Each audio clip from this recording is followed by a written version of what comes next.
तो मैं अगले 7 दिन तक कुछ नहीं खाने वाला हूँ, सिर्फ ये देखने के लिए कि अगर मैं 7 दिन तक ना खाऊं तो कितना वेट कम हो सकता है। 1 किलो, 2 किलो या 3 किलो या फिर 4 किलो।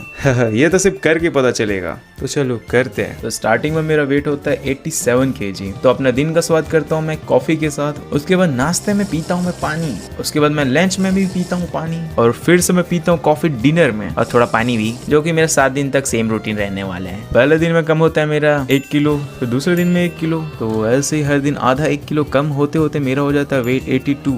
लेकिन मुझे पता था ये मेरा रियल वेट नहीं है, क्योंकि मेरा पानी वानी पीने के बाद जो वाटर वेट मैंने लूज किया वो वापस से गेन करूंगा ही करूंगा। इसलिए मैंने खाना पीना फिर से स्टार्ट किया और आखिर में जो मेरा रियल वेट होता है वो होता है 85 kg।